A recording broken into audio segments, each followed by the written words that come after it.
Buenos días a todos, bienvenidos a esta presentación del informe de política monetaria desarrollado en una alianza entre Banco Central y Universidad del Desarrollo para dar a conocer análisis relevantes para nuestra economía en este momento especialmente coyuntural. Para mí es un verdadero placer presentar a Pablo García, consejero del Banco Central, con una vasta trayectoria dentro del Banco Central e internacional como representante de Chile ante el Fondo Monetario Internacional por un periodo prolongado. Con Pablo también nos conocemos muy de cerca en los años que trabajamos juntos en el Banco Central y en este momento está aquí con nosotros para complementar, aportar y entregar luz adicional sobre el momento económico que está viviendo nuestro país en este momento y las proyecciones, perspectivas en los escenarios distintos que maneja el Banco Central, que pueden orientar a la ciudadanía y a ustedes, digamos, en la toma de decisiones y en qué esperar de aquí hacia adelante. Así que, sin ir más lejos, quiero presentarles a Pablo y dejar a Pablo entonces para que inicie nuestra conversación, presentación, que va a ser ese el estilo. Así que, bienvenido, Pablo.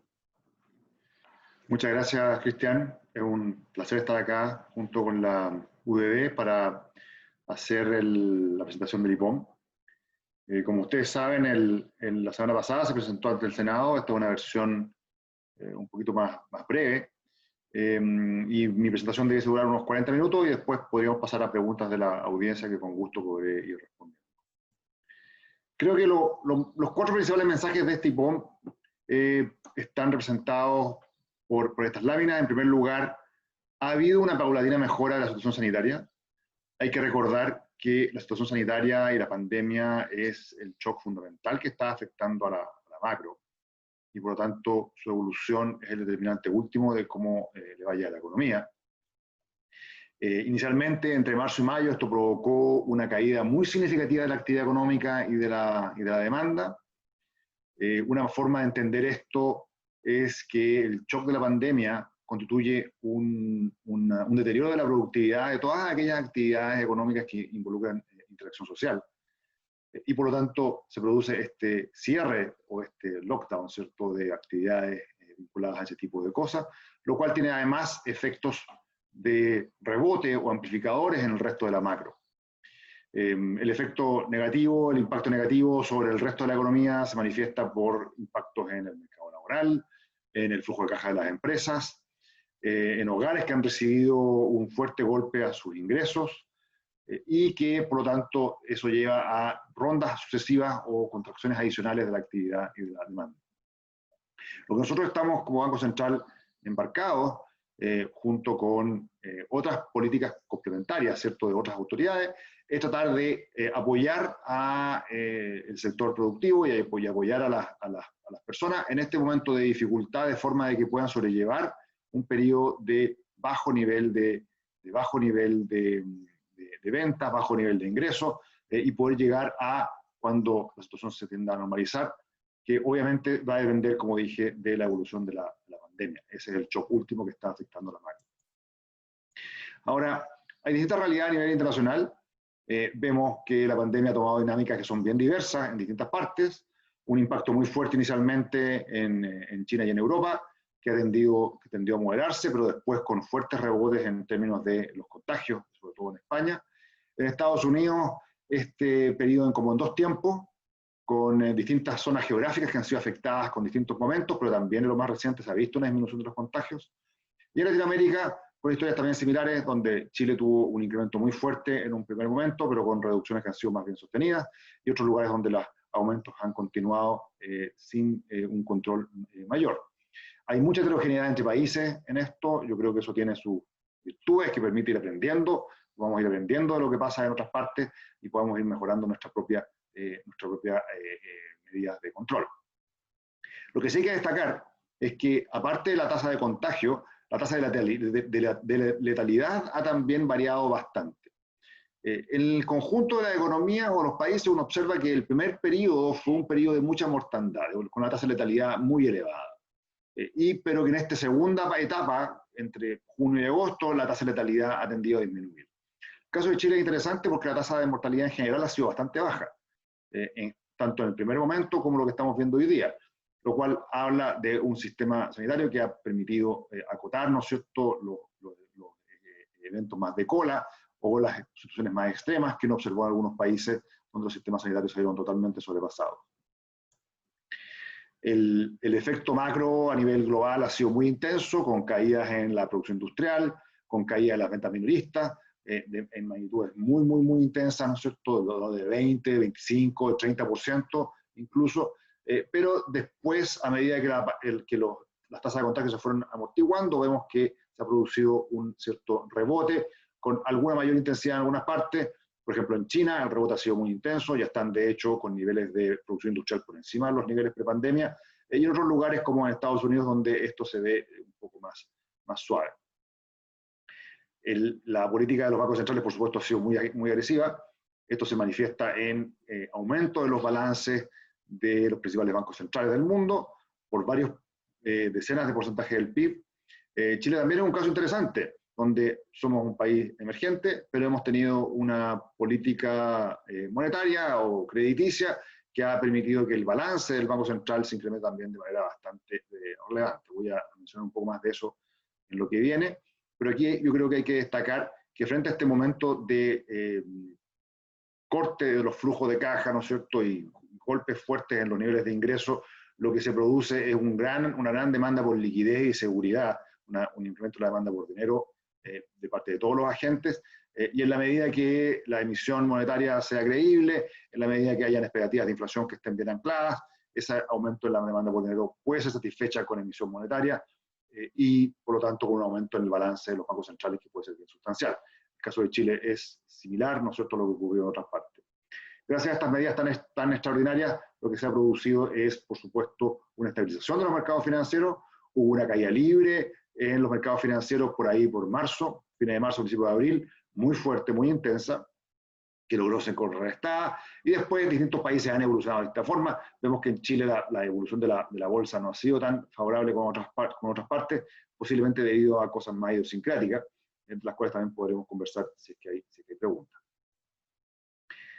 Una característica bien peculiar de esta crisis internacional, de esta recesión, es que habitualmente cuando ocurren estos problemas a nivel internacional golpean a Chile por distintos canales. Está el canal financiero, está el canal de crédito, está el canal de crecimiento mundial, pero también está el canal de término de intercambio, donde nuestros términos de intercambio generalmente se deterioran cuando la economía mundial está mal. En esta ocasión, en parte por el gran estímulo financiero que se ha otorgado, y en parte también porque China y Asia han tendido a salir bastante rápido de su primer golpe de la pandemia, hemos visto que los términos de intercambio para Chile, de hecho, se han tendido a incrementar. El precio de los combustibles y el petróleo se ha mantenido muy bajo. Sabemos que en un minuto incluso fueron valores negativos, cosa inusual. Hay muchas cosas inusuales en esta pandemia. Ver los precios negativos ha sido una de ellas. Eso fue hacia mediados de marzo con el precio del petróleo. Y lo que observamos después de eso es que el precio del cobre, de hecho, ha subido bastante, se ha ubicado en torno a $3 por libra, valores que no veíamos desde hace un buen tiempo y que en realidad son síntomas de que la economía mundial está reaccionando de forma bastante diferenciada frente a este shock.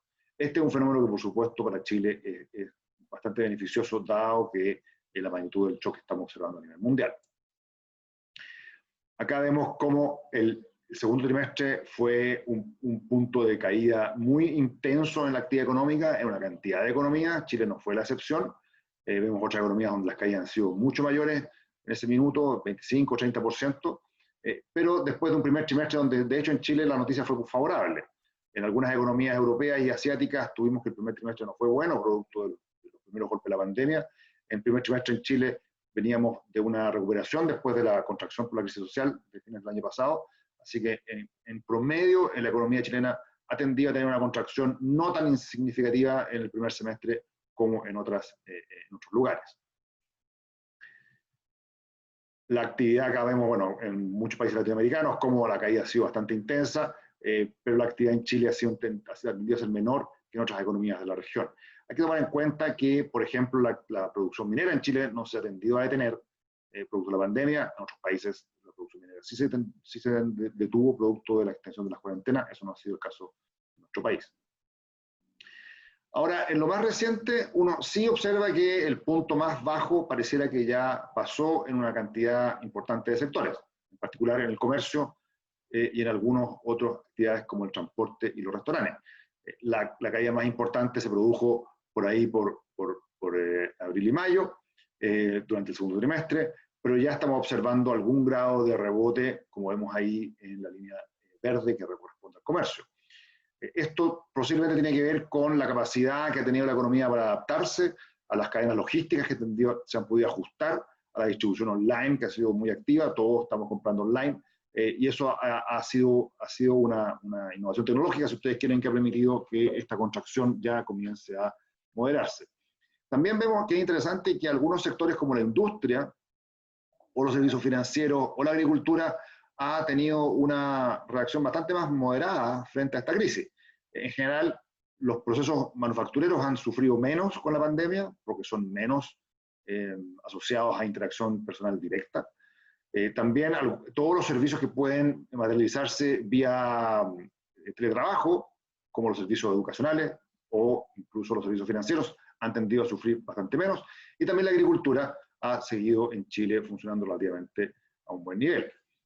Hay otros sectores, como por ejemplo la electricidad, gas y agua, ¿no es cierto?, la minería, comunicación, servicios de información, servicios empresariales, que también son fácilmente implementables vía teletrabajo, están en la línea amarilla y que han tenido una reacción bastante más moderada.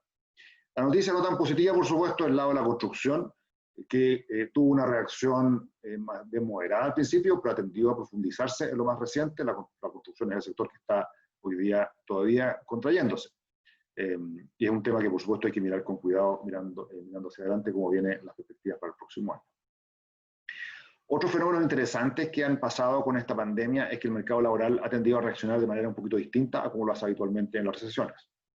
Algunos fenómenos que son habitualmente, que se ven en las recesiones, por ejemplo, un aumento del desaliento y la inactividad, se produjo también ahora, pero con una magnitud mucho mayor.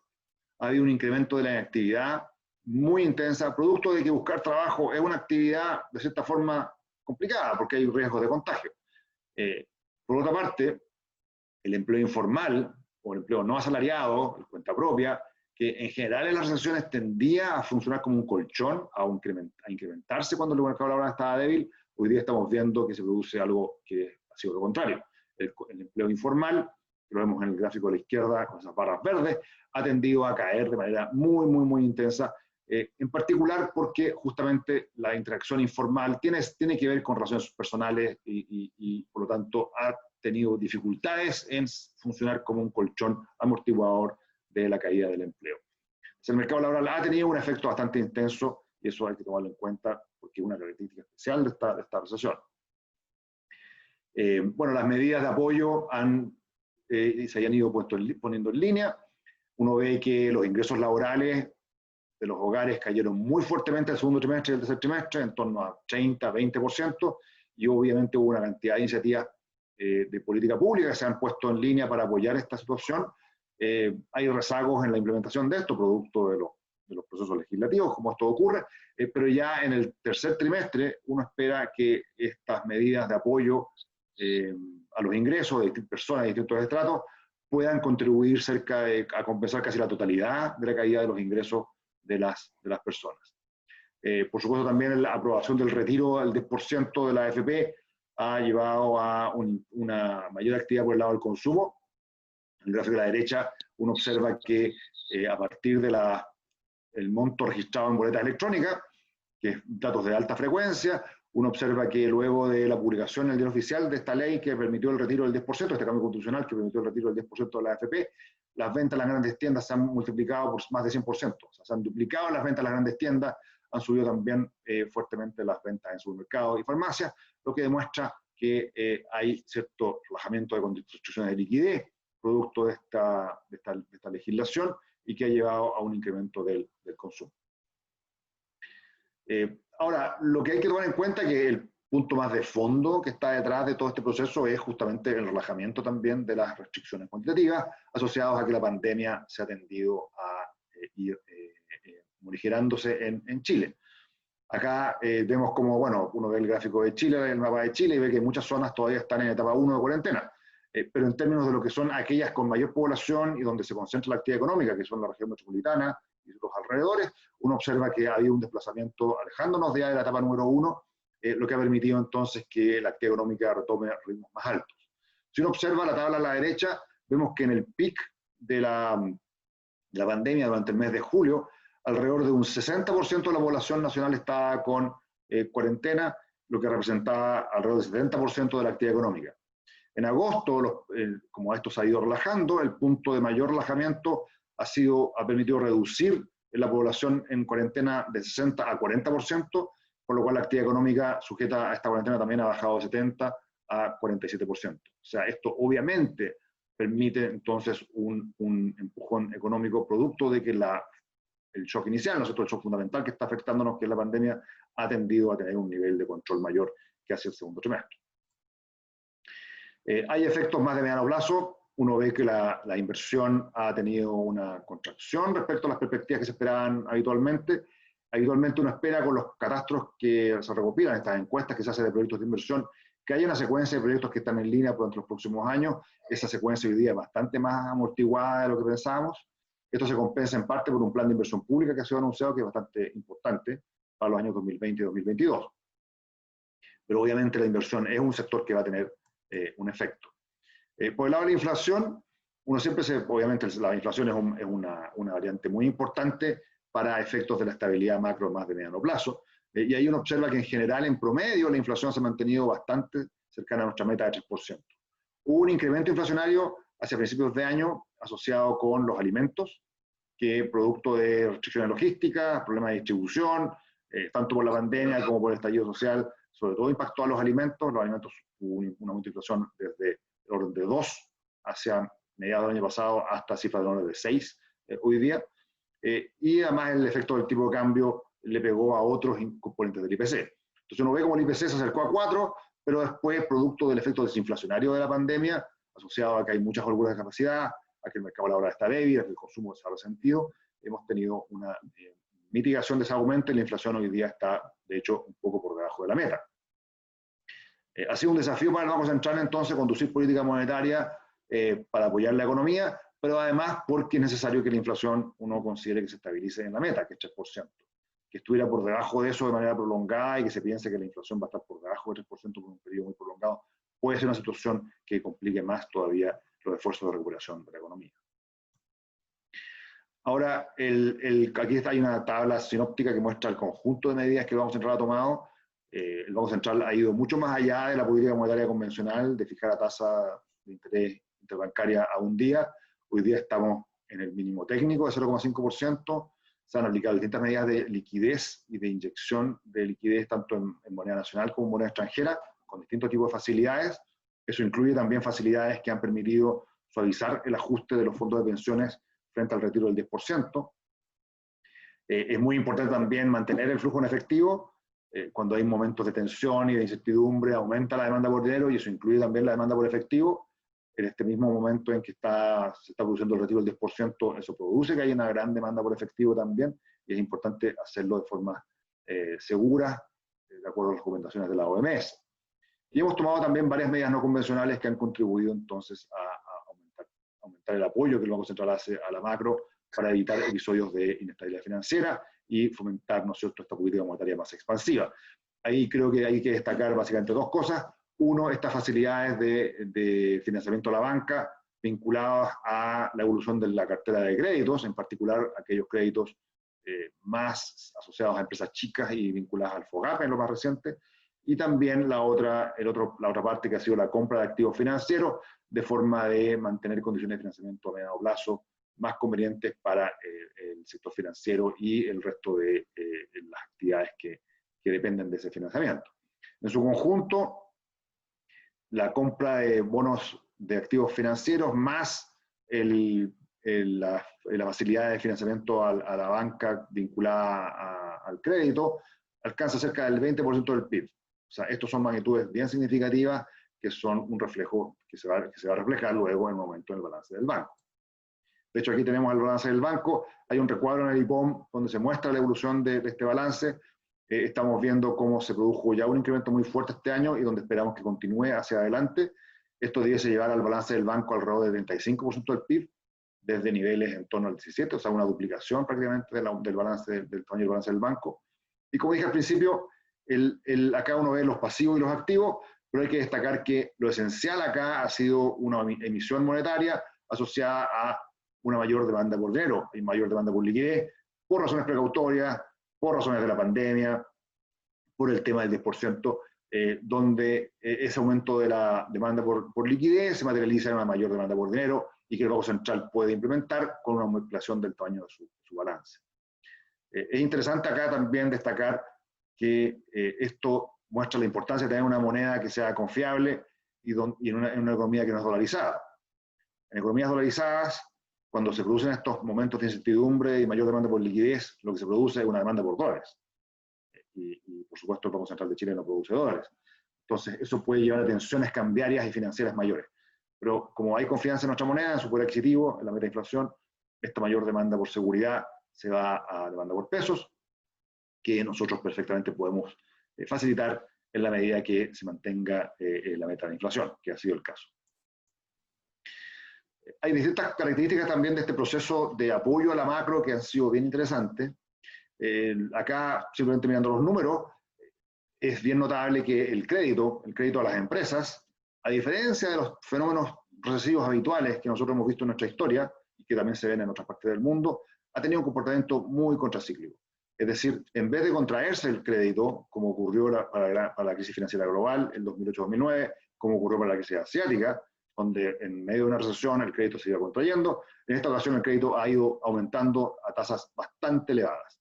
De hecho, a niveles, en términos reales, por encima del 10%, en términos nominales, 14-15%. Eso se ve en el gráfico a la izquierda, como a medida que el IMASEC se contrae muy fuertemente, el crédito de hecho está aumentando. ¿Por qué ocurre esto? Esto ocurre, uno puede ver por el lado de la oferta y por el lado de la demanda. Ambas cosas tienen que ir en la dirección correcta. Hay una más gran demanda por crédito. ¿Por qué? Porque la demanda por crédito es lo que permite justamente para las empresas suavizar este periodo de pérdida de flujo de caja. Empresas que son solventes en el mediano plazo, se ven enfrentadas a los problemas sanitarios producto de la pandemia, y eso lleva a que la pérdida de flujo de caja tenga que ser sustituido con otros mecanismos. Hay distintas políticas de apoyo, como la Ley de Protección del Empleo, pero para financiar y poder mantener los costos fijos, obviamente que se requiere financiamiento. Entonces hay obviamente un incremento de la demanda por crédito que es bien significativo. Ahora, como hay bastante incertidumbre, esa demanda por el crédito no necesariamente va a motivar un aumento de la oferta de crédito bancario. Para que eso se materialice, tiene que haber varias condiciones coayudantes. Por ejemplo, tiene que haber que haya liquidez, que haya financiamiento del Banco Central hacia la banca. Eso efectivamente está siendo implementado. Segundo, los incentivos para que ese crédito vaya a colocaciones también tienen que estar ahí. Eso está con nuestras facilidades de financiamiento condicional al incremento de las colocaciones. En tercer lugar, obviamente que hay riesgos asociados, por lo tanto las garantías FOGAPE que ha puesto el gobierno por magnitudes muy sustanciales, obviamente que también apoyan para que la banca pueda otorgar créditos y que el riesgo asociado sea mitigado.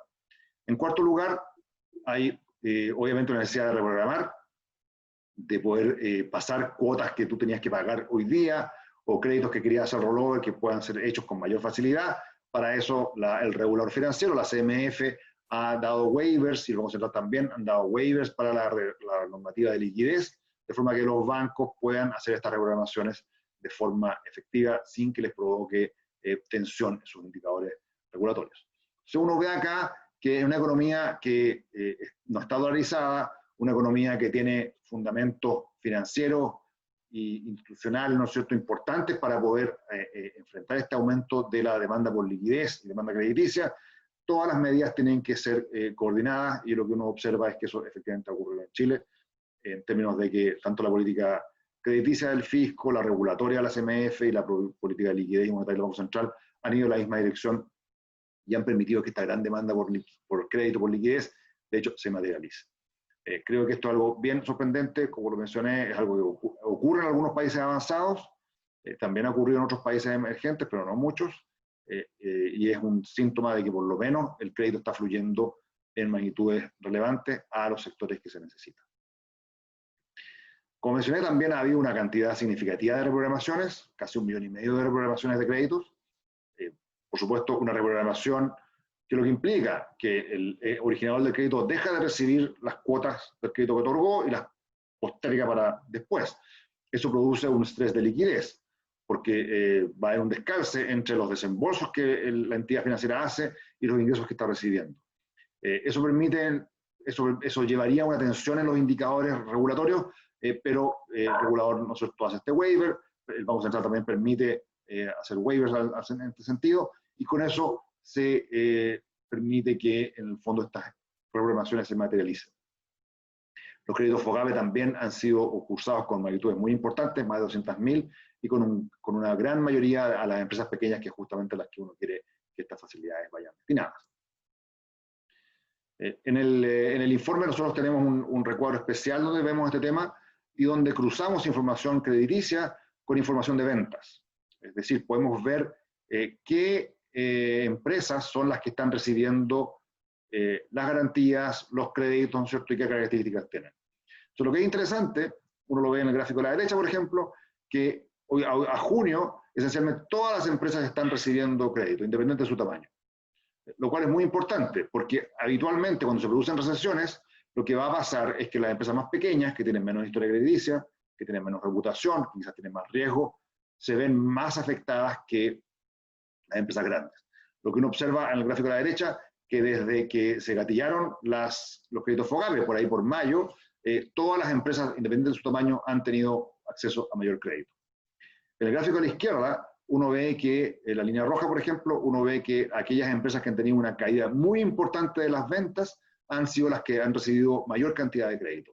De nuevo, eso es síntoma de que el conjunto de políticas está funcionando correctamente. En una recesión habitual, si tienes empresas que tienen grandes golpes en sus ventas, típicamente son aquellas que van a tener más dificultad en conseguir crédito. Hoy día eso no se está produciendo. Entonces vemos que la combinación de nuevo de políticas está contribuyendo a que el crédito fluya justamente a aquellos sectores que están más afectados. Hubo algún grado de ruido producto de la aprobación de la legislación que permitía que los cotizantes retiren el 10% de sus fondos de la AFP, debido a que la magnitud que eso implicaba en los mercados financieros puede ser importante. La repatriación de fondos de afuera podía pegarle al tipo de cambio, la liquidación de activos de renta fija podía pegarle a las tasas largas, y de hecho vemos que eso empieza a materializarse cuando se empiezan a anunciar el avance de este proyecto en el Congreso, particularmente a partir de mediados de junio.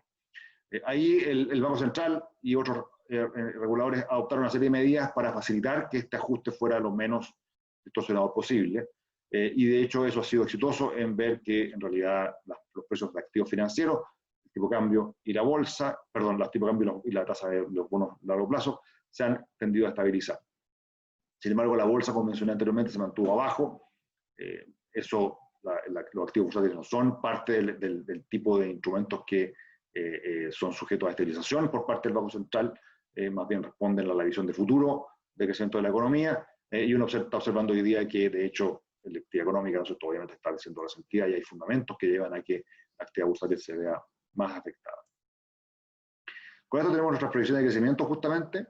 Tenemos una contracción este año que es algo más moderada que la que teníamos en el IPOM de junio, alrededor de 1,5 puntos más moderada, con una recuperación también algo más modesta hacia el 2021. En el neto uno ve que la economía básicamente se va a mantener constante entre 2020 y 2021, y recién en el 2022 iríamos a tasas de crecimiento más cercanas a la tendencia. Este cuadro muestra cómo se descompone la proyección de crecimiento del mes del IPOM de junio con la de ahora. La estamos revisando en ese punto negro ahí, en torno entre 1 punto y 1,5 puntos, de que hay distintas cosas que van en distintas direcciones. Por supuesto, el retiro del 10%, que es la parte verde del gráfico, contribuye a un aumento de las proyecciones. También hay sorpresas del segundo trimestre, que fue menos negativo de lo que pensábamos, que también contribuyen a tener un poco más de crecimiento, y medidas fiscales que también apoyan. Pero por otra parte, el mercado laboral ha sido peor de lo que pensábamos, y también las cuarentenas fueron más prolongadas. Y eso hace el área azul, que está abajo de la línea, contraer nuestras proyecciones. En el neto tenemos como dos cosas que van hacia arriba, una que va para abajo. En el neto tenemos en torno a 1 punto, a 1,5 puntos de corrección de crecimiento hacia arriba para este año 2020. Uno ve acá que los perfiles no son muy distintos a lo que teníamos en el IPOM pasado, una contracción importante del consumo y la inversión del 2020, con una recuperación hacia el 2021, pero que todavía nos deja en términos de nivel por debajo de lo que tendríamos a principios de este año. El crecimiento mundial sigue un perfil que es bastante similar en ese sentido. Ahora, respecto a la evolución de inflación, tenemos una inflación que es un poquito más alta que lo que teníamos proyectado antes, una convergencia un poco más rápida a la meta. Creo que eso hace evidente que la política más expansiva del Banco Central ha logrado alinear la inflación con la meta. Como vemos, y lo destacamos en junio, hay un riesgo de que con inflaciones persistentemente en 2% pudiésemos desanclar las expectativas de inflación por debajo de nuestra meta de inflación, lo cual haría más desafiante aún el estabilizar la macro. Eso con las medidas macroeconómicas, fiscales, crediticias que se han ido adoptando se mitiga, y hoy día tenemos un periodo de inflación que está por debajo de la meta, pero que va a ser un poquito más breve, y esperamos que a mediano plazo converja al 3%. ¿Qué política monetaria es consistente con esto?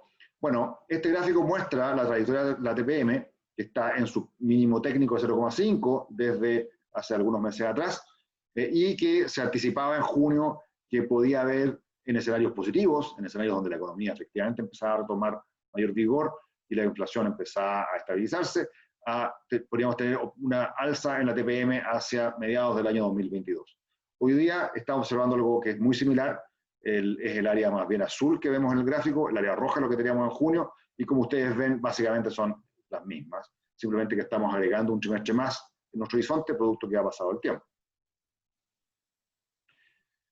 El escenario macro tiene obviamente mucha incertidumbre, más que la habitual. Nuestras proyecciones, de hecho, son con un rango de proyección más amplio de lo que habitualmente nosotros mostramos, asociado a que esta incertidumbre es bastante alta. Hay efectos o potenciales riesgos negativos, obviamente vinculados a la evolución de la economía mundial producto de la pandemia y también cómo evoluciona la pandemia en Chile y cuánto nos demoremos en tener tratamientos tipo vacuna que permitan resolver esto de forma más permanente. Por el lado positivo, es posible que en realidad logremos una mayor velocidad en el desconfinamiento porque hemos aprendido a que los contagios, a que la mortandad de los contagios se mitigue, y hemos aprendido a mitigar la velocidad de los contagios con mecanismos de trazabilidad y control. Eso no solamente en Chile, sino que en otras partes del mundo. Y también es posible que una vacuna se descubra un poco antes. Como ven acá, en lo esencial, los principales riesgos están vinculados justamente a la evolución de la pandemia. Hoy día, eso sí, a diferencia de junio, cuando no veíamos con mucha claridad cuándo iba a poder comenzar el desconfinamiento, porque no sabíamos cómo evolucionaba la pandemia en el corto plazo, creemos que hay un mayor equilibrio entre estos riesgos, tanto por el lado positivo como por el lado negativo. Ahora, más allá de la pandemia, mirando más hacia adelante, creo que hay varios desafíos, hay 6 desafíos que tenemos en el IPOM para retomar una senda de crecimiento más sostenida. Una, obviamente, recuperar el mercado laboral. Lo segundo es movernos desde del apoyo de la emergencia a una reactivación. Eso tiene que ver con, obviamente, sustituir mecanismos más bien genéricos de apoyo por mecanismos de apoyo más específicos. Y tiene un rol de la política pública que va bastante más allá del Banco Central. Hay sectores que van a estar muy afectados de manera más persistente, por ejemplo, el turismo, los restaurantes, ¿no es cierto? Y eso hay que proveer ayuda para que eso pueda realizarse, para que esa reestructuración se realice de manera sostenible. Tiene que haber financiamiento para la materialización de inversiones y adecuaciones productivas que va a tener que ver más allá de simplemente que se recupere un poquito el ciclo más de corto plazo. Y obviamente hay que reducir significativamente las incertidumbres, que llevamos ya un año con niveles bastante altos y para nuestro país, ¿no es cierto?, que son históricos. Con todo esto se puede empezar a pensar en elevar la capacidad de crecimiento de largo plazo. Hay que tomar en cuenta que más allá del perfil de corto plazo de reactivación, que les comenté acá, hacia fines del 2022 vamos a terminar con un nivel de PIB que va a estar alrededor de 10% por debajo de lo que teníamos proyectado hacia Horizonte el año pasado. En septiembre del año del 2019, proyectando hacia el largo plazo, estamos proyectando hacia fines del 2022 un nivel de actividad económica 10% más alto de lo que estamos viendo hoy día. Entonces, es verdad que estamos viendo algún grado de recuperación, pero también es muy cierto que esa recuperación no es suficiente para restablecer los niveles de actividad que hace un año atrás estábamos proyectando que íbamos a tener hacia el mediano plazo. Entonces, restablecer capacidad de crecimiento a largo plazo es indudablemente muy importante. Ahora, como mencioné, hay escenarios distintos, algunos positivos, otros negativos, todos muy vinculados a cómo evolucione la pandemia. Hemos tenido medidas, Banco Central, reguladores, la autoridad fiscal, que han roto la típica relación procíclica del crédito. Esto creo que ha ayudado muchísimo a que pueda comenzar a notar señales de recuperación. Y es importante que esto continúe presente. Es importante asegurar que el flujo del crédito se mantenga sostenido, procurando que no haya deterioros en los niveles de capitalización y de liquidez de la banca, sea por cambios regulatorios o por dificultades en los hogares para prepagar sus deudas. También. Si se dieran algunos de estos problemas, es obviamente posible que el sector financiero empiece a tener dificultades para mantener el crecimiento del crédito, y eso pudiese amplificar la recesión y imposibilitar una recuperación un poco más sostenida. Por el lado de nosotros, nuestro compromiso es mantener un impulso monetario elevado por el tiempo prolongado que sea necesario para que se logren los objetivos de control inflacionario, así como todas las medidas necesarias en el corto plazo para preservar la estabilidad financiera. Con eso termino mi presentación y con mucho gusto podré responder las preguntas que ustedes puedan tener sobre ella. Muchas gracias.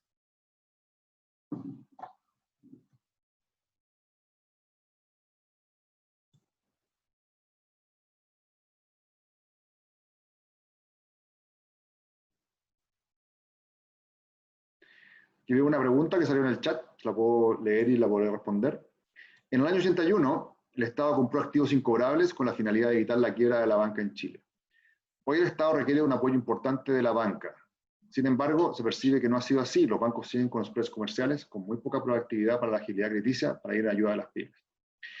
A ver, yo creo que hay un par de cosas que uno tendría que destacar acá. Lo primero es que, como mencioné, a diferencia de lo que ocurrió en otros ciclos, con mucho dramatismo en el año 81, en esta ocasión el crédito comercial está creciendo.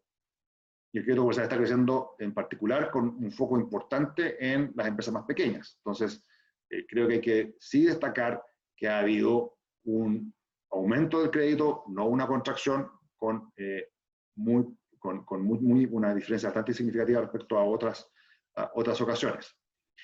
En el año 81 hay que decir que la situación era claramente también muy distinta. En la crisis financiera, efectivamente, hubo un ciclo de crédito y de incobrabilidad, ¿no es cierto?, y de default muy grande a nivel nacional. Y, por lo tanto, se produjo, en cierta forma, la insolvencia del sistema bancario. Estamos muy lejos de eso.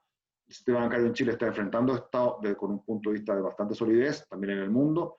Y también hay que tomar en cuenta que esta crisis, o esta recesión, a diferencia de las recesiones habituales, no es una recesión que se produzca producto de un ciclo de insolvencia financiera. O sea, no es una crisis que se produzca por un problema financiero, sino que una crisis sanitaria que tiene implicancias financieras.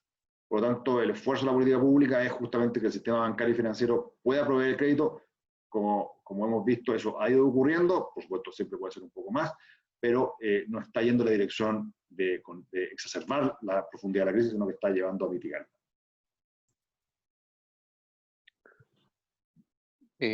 Vamos a esperar, Pablo, si hay algunas preguntas mientras tanto, pero yo voy a sacar alguna de mi cosecha, aprovechando la oportunidad de poder conversar un poco. Hace tiempo ha empezado a circular alguna percepción, mirando la historia económica, por ejemplo, de Japón, que es lo que salió ayer o anteayer en la prensa, como la japonización de la economía, que es un término súper, digamos, reduccionista, ¿cierto? Pero yo creo que refraseando, digamos, la duda que existe y que también, mirando hacia los países avanzados, se evalúa como un escenario de riesgo que tiene alguna probabilidad, que es de que la economía global entre eventualmente en una fase de bajo crecimiento o cercano a estancamiento, más prolongado de lo que pensamos en los escenarios base, junto con una aceleración de la inflación, y esto vinculado al cambio en tono ¿cierto?, de la política monetaria de la Reserva Federal de estos días recientes, una semana atrás, en que Jerome Powell básicamente dijo que la Reserva Federal estaba dispuesta a tolerar más inflación que antes, a tolerar que la inflación fuera más allá del 2% si era necesario, para asegurar que la economía convergiera y retomara y cerrara brechas y el mercado laboral se estabilizara y se normalizara. Entonces, ese escenario de riesgo, que es estancamiento con inflación, que es algo que hemos visto en el pasado, ¿qué espacio tiene, digamos, dentro de las perspectivas o proyecciones que se han evaluado en el Banco Central? A ver, bueno, eso no es la japonización de la economía. La japonización de la No, no, no, economía sí. es que no hay crecimiento, que el sistema bancario no funciona y que la inflación, y que estamos en deflación. Yo creo que eso, por lo menos para el caso de Chile, estamos muy lejanos a eso. En términos de crecimiento, es posible que tengamos periodos de crecimiento bajo, porque el mundo está un poquito en esa, pero no creo que tengamos problemas para mantener la meta de inflación en 3%. Y no veo señales de que nuestro sistema bancario financiero esté entrando en una situación de insolvencia prolongada, como le ocurrió a Japón en los años 90. Entonces, no creo que eso corresponde. Yeah. Desde el punto de vista de lo que anunció la Fed, mi impresión es que la Fed está haciendo un cambio en su forma de hacer política monetaria vinculado a dos cosas fundamentales. La primera es que, a diferencia de una economía como la chilena, cuando la economía anda débil, en Chile el peso se deprecia y eso contribuye a amortiguar presiones desinflacionarias. En cambio, en un país como Estados Unidos o algún otro país avanzado que tenga moneda de reserva, lo que va a ocurrir es lo contrario. La economía se debilita, posiblemente porque hay tensiones financieras, y en ese minuto sus monedas se fortalecen. Entonces, lo que ocurre en esos países es que, frente a un escenario de debilidad, producto de temas financieros o de recesión, les cuesta mucho mantener la inflación estabilizada en la meta, porque, aparte de las holguras de capacidad asociadas a la recesión, sus monedas se les está fortaleciendo. Entonces, eso les ha requerido tener políticas monetarias como ultra expansivas, más expansivas de lo que se requeriría en nuestras circunstancias. Hay un segundo elemento que creo que es interesante respecto a la Reserva Federal y que se refiere a su mandato de pleno empleo. Creo que ellos han, obviamente, seguido con bastante celo, ¿no es cierto?, el mandato de pleno empleo, y se han dado cuenta que, por distintas características, el mercado laboral en Estados Unidos es extraordinariamente flexible y, por lo tanto, es una oferta muy elástica. Hay una oferta muy elástica de trabajo. Entonces, a diferencia de lo que quizás ocurría en otros minutos, cuando el mercado laboral podría haber sido más rígido, hoy día, debido a quizás una mayor precarización, quizás a la gran cantidad de inmigración que ha habido durante mucho tiempo, ¿no es cierto?, a la informalidad que hay en el mercado laboral norteamericano, que puede ser mayor de la que ellos han estimado, la respuesta del mercado laboral en términos de presiones inflacionarias es mucho menor de la que ellos quizás estimaban. Entonces, frente a esta capacidad más elástica del mercado laboral de reaccionar, ellos han manifestado que pueden entonces hacer política monetaria más expansiva sin tener riesgo de que se genere mayor inflación. Finalmente, cuando Powell menciona que la inflación va a ser un poco más alta, al final de cuentas, claro, la inflación ha sido en promedio 1,5%, significa que está dispuesto a tener inflaciones de 2,5% por un tiempo. No son situaciones que uno piense que nos retrotraen a fines de los 70, cosas por el estilo. Así que yo, por lo menos, riesgo de esta inflación no lo veo como algo muy positivo. Yeah. Bueno, aquí hay algunas personas que siempre, nunca falta la pregunta del millón: ¿qué va a pasar con el tipo de cambio? Pero yo sé que tú la vas a obviar inmediatamente, por razones obvias. Pero voy con otra pregunta, que es, en el tema inflacionario, ¿qué sector o qué sectores en Chile son los que probablemente van a enfrentar, uno, la mayor presión inflacionaria al alza en el horizonte próximo, digamos, de aquí hasta fin de año? Y dos, la presión inflacionaria más baja, es decir, que se van a ver con presiones, no sé si deflacionarias llamarle, pero por lo menos que van a tener las menores presiones inflacionarias. Mira, yo creo que, vinculado un poquito al tipo de cambio también, o sea, el tipo de cambio se ha tendido a apreciar en el último tiempo. Pensemos que en su pico estuvo cerca de 8,70, hoy día estamos 100 pesos más abajo y con una economía bastante más débil. Entonces, ¿qué significa eso? Que respecto a ese momento, que fue a principios de este año, indudablemente tenemos menores presiones inflacionarias. O sea, tenemos una brecha de capacidad, tenemos holgura, eso hace que haya en la parte del mercado laboral y los servicios menos presiones hacia la inflación y un dólar que está más abajo. Entonces eso hace que haya poca presión inflacionaria. En parte eso ha motivado también que tengamos esta política monetaria tan expansiva para que la inflación no se estabilice en 2, sino que efectivamente vuelva a 3%. Yeah. Más a mediano plazo, yo creo que es interesante hacerse la pregunta de cómo todo este cambio en nuestra forma de interactuar en términos del retail, ¿no es cierto?, y las cadenas de logística nuevas que se han ido generando, cómo eso va a afectar la competencia y cómo eso va a afectar también los precios relativos. En cierta forma, uno empieza a pensar, bueno, quizás ahora vas a depender más en compras en delivery de restaurantes en vez de ir a un restaurante, entonces cómo cambian esos los precios. Van en direcciones múltiples, pero mi confianza es que a la medida que la meta de inflación de 3% del Banco Central sea creíble, todos esos precios relativos se pueden acomodar. ¿Okay? Y algunos que caigan van a abrir espacio para que otros suban. Entonces, yo no veo que haya un problema de mediano plazo o de largo plazo en términos de que la meta de inflación de 3% se vea afectada por lo que ocurra con algunos precios efectivos, sino que más bien la credibilidad en la meta, que la inflación sea 3, le da espacio para que todos estos precios relativos se puedan ir acomodando sin producir mayores fricciones. Yo tengo otra pregunta, porque no han llegado más preguntas todavía, pero que está vinculada al mercado laboral. Sabemos que ha habido un gran retroceso en la ocupación, muy fuertemente en el empleo independiente, ¿cierto? Y en particular también la ocupación de mujeres. Entonces, hoy por hoy la tasa de participación femenina mostró un gran retroceso respecto a la trayectoria secular que venía mostrando, aumentando en torno a casi ya el 50% de participación. Entonces, y que está vinculado al retorno a clases presenciales. ¿Por qué razón? Bueno, porque todavía en nuestra sociedad parte del, digamos, el cuidado de las necesidades del hogar recae más fuertemente en la mujer que en el hombre. Entonces, mirando hacia adelante, y esto está condicionado con la evolución de la pandemia y cómo seamos capaces de controlar y de normalizar, digamos, una interacción social con bajo riesgo, por lo menos, no solo con bajo riesgo efectivo, sino que también con bajo riesgo percibido por las personas, porque el temor puede impedir que, como está ocurriendo en otros países, que los padres manden a sus hijos a las clases aun cuando se reanudaron.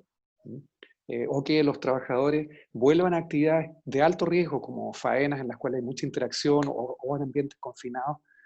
Entonces, esa parte creo que en el fondo plantea una lentitud probable en la recuperación del mercado del trabajo, porque esos comportamientos van a tomar un tiempo en que la confianza, la fe, el temor, digamos, la percepción de inseguridad, digamos, de salud, ¿cierto? Se reduzca. Entonces, en el fondo, creo que es un factor, no sé si está considerado, pero los cambios en comportamiento de los consumidores, de los hogares, de los trabajadores y trabajadoras en el horizonte próximo son distintos de una recuperación normal de la economía después de una recesión. Están supeditados a este tipo de fenómenos que son extraeconómicos, ¿cierto? Que por llamarle en una palabra, el temor, la incertidumbre y el riesgo percibido en la mente de las personas. Entonces, ¿qué percepción tienen ustedes como de este? Yo sé que son variables extraeconómicas, pero de todas maneras influyen en la economía. O sea, yo, como mencioné, yo creo que la regulación del mercado laboral es un tema muy importante, pero eso depende primero de cómo evoluciona la pandemia y después de las políticas públicas que se hagan para sostenerlo. Simplemente lo planteamos como un desafío. No tenemos un supuesto respecto a cómo eso se va a materializar. Es difícil hacer una especulación al respecto. Sí, sí, sí. Pero sin duda es un factor que va a estar de alguna forma influyendo. Y eso me lleva a otro factor extraeconómico que también está influyendo en nuestro proceso de recuperación, que es como paradigmático, pero que se superpone, que es el estallido social, que ya esperemos que haya recedido, ¿cierto? Pero estamos a puertas de los primeros pasos de un proceso de cambio constitucional, que están plagados de los riesgos, digamos, sociales, ¿cierto? Todo fenómeno social está plagado de riesgos, pero que mientras no se resuelva, cualquiera sea el horizonte y sea en la dirección que se resuelva, pero la resolución de esta ruta sociopolítico-institucional en la cual estamos, está poniendo una pausa a los proyectos de inversión. Es decir, nosotros por lo menos circunstancialmente, pero en forma igual bien transversal, tenemos un número alto de conversaciones con cámaras binacionales, digamos, y las perspectivas de inversión.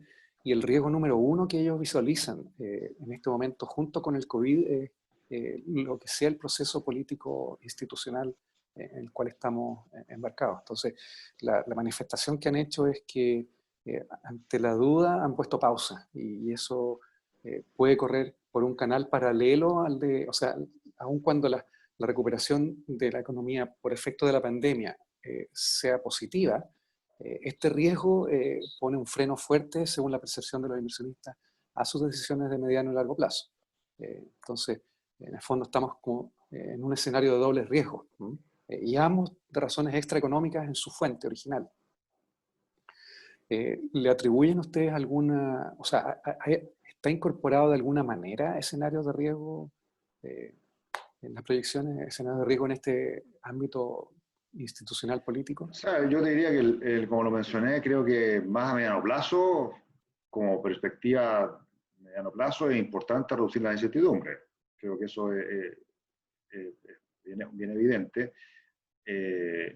Ahora, la forma de reducir esa incertidumbre, partamos por ir moviéndonos en el camino que se estableció. Sí. Creo que más allá de los contenidos, yo creo que es importante ir materializando estas etapas, estos hitos institucionales que fueron acordados por una gran mayoría de fuerzas políticas y que parte con el plebiscito en un tiempo más. Yo creo que la materialización de eso es encauzar los debates sociales súper legítimos en cualquier sociedad en un camino que es institucional. Creo que es el camino más, el primer paso para ir resolviendo esta incertidumbre es justamente ir por esa senda. Ahora, también creo que otra reflexión es que, más allá del estallido social y de la discusión que surgió en ese minuto, que son todas bien legítimas, la misma pandemia ha levantado un montón de dudas o de debates respecto a las libertades personales, respecto a la relación del Estado con nosotros, de nosotros entre personas del sector privado, entre las empresas, entre los hogares, ¿cierto? Las políticas públicas de apoyo. O sea, hay un montón de debate respecto al rol del Estado en estas circunstancias, y que está bien que tengamos este camino institucional armado para irlas incorporando. Yo creo que la pandemia y la respuesta de política pública va a ser insumo importante en ese debate institucional, porque ha sido una manifestación en la práctica de qué cosas el Estado puede o no puede hacer y a qué ritmo puede o no puede hacerlas, y cómo las instituciones del Estado actual, bajo nuestro actual ordenamiento, han respondido a esta emergencia. Yo creo que en ese sentido el debate va a estar más informado que solamente a partir del estallido social. Yo creo que se juntan otros elementos y que son bien importantes. Y por lo tanto, de nuevo, para ir reduciendo la incertidumbre, creo que hay que ir por este camino que fue definido y que tiene un hito importante ahora luego en el plebiscito. Estoy viendo que no hay más preguntas del público. Yo tampoco tengo, o sea, tengo más preguntas, pero también en aras del tiempo para acotarnos dentro de lo esperado. Así que no sé si tú tienes algún comentario final o alguna observación adicional con que te gustaría cerrar. No, yo diría, hay un par de cosas, creo que surgieron, hay un par de cosas que surgieron en la presentación del IPOM que creo que son interesantes. La primera que surgió fue que había una cierta expectativa del sector financiero de que fuéramos a adoptar medidas más estimulativas, asociadas a que se aprobó, de hecho hoy día ya se publicó en el diario oficial, unos instrumentos adicionales para el Banco Central, como es la compra de bonos de la tesorería en casos de situaciones de inestabilidad financiera. Frente a eso, creo que es importante tomar en cuenta que en junio nosotros adoptamos un paquete de medidas de mayor estímulo bien importante, y que de junio a septiembre en realidad las noticias en el margen fueron mejores. Entonces no era obvio que en el margen necesitábamos hacer un mayor estímulo. Y lo segundo es que justamente estos instrumentos están diseñados para situaciones de inestabilidad financiera y no para política monetaria del día a día. De hecho, requiere un quórum especial, entonces son situaciones que pueden materializarse, pero no necesariamente tenían que entrar en esta discusión de ahora de tipo. Y lo otro, que por supuesto va a haber dentro de los debates una discusión sobre la autonomía, ¿cierto? Hay debates que ya están surgiendo. Creo que aquí lo esencial, ¿cierto?, es que en ese contexto institucional del cuerpo constituyente que se va a constituir, que se va a partir del plebiscito, ¿cierto?, ahí se haga ese debate y creo que es legítimo que ocurra, ¿ya? No veo nada anómalo, y como dije al principio, creo que la pandemia también ha sido un test a nuestras instituciones del Estado, y la evaluación de cómo lo hemos hecho creo que es parte de lo que va a entrar como en ese debate. Sí, sin duda. Bueno, Pablo, muchas gracias por tu tiempo, por tu excelente presentación, clarísima, ha aportado más luces en tratar de entender este proceso en que estamos, porque el proceso de la pandemia junto con nuestro proceso social, político y las implicancias económicas que puede tener. Así que nuevamente gracias por estar con nosotros y bueno, a lo mejor en otra oportunidad nuevamente podemos pedirte que nos ayudes nuevamente. Gracias. Con mucho gusto. Que tenga buen día. Gracias. Igual. Chao, chao.